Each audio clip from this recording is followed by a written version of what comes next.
How to set up abandoned cart email on your Shopify store. Hey everyone, welcome back to my YouTube channel. In this video, I'll show you exactly how to do so.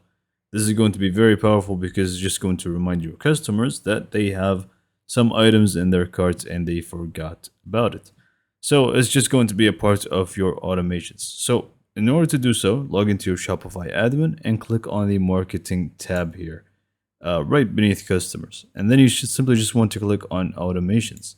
Now, if you have not set up any automations and you don't have the Shopify messaging installed yet, it's going to prompt you to install it from here. So just click on install. Next up, once you actually end up in this page here, again, you're just going to be able to find it within the marketing tab, automations. Simply click on create automation from the top right corner, and you're going to find plenty of different journeys or automations that you can choose from.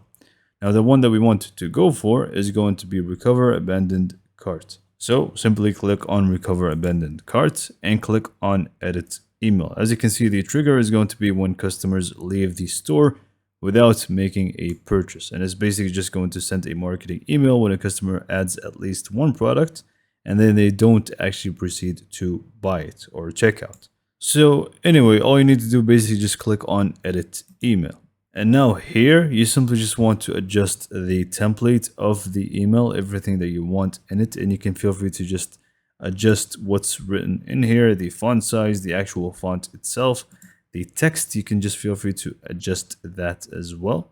So in order to adjust the text, just find some text that you can actually adjust like this one and just highlight it and really just do whatever you want with that. You can even feel free to change the color of the borders and the content background colors. And if you want, you can also add some sections here from the bottom left corner. And once you're happy with it, you simply just want to click on turn on from the top right corner or even send a test email first. And if you're happy with it, just make sure you turn it on from the top right corner. This should turn to active and you're pretty much set. You have your abandoned cart emails ready to go and they're just going to happen without you knowing about them. You don't really need to keep on checking on them. They're just going to happen in the background. So with that being said, hopefully you found this video to be informative and helpful, and for more information, subscribe to my YouTube channel and thank you for watching.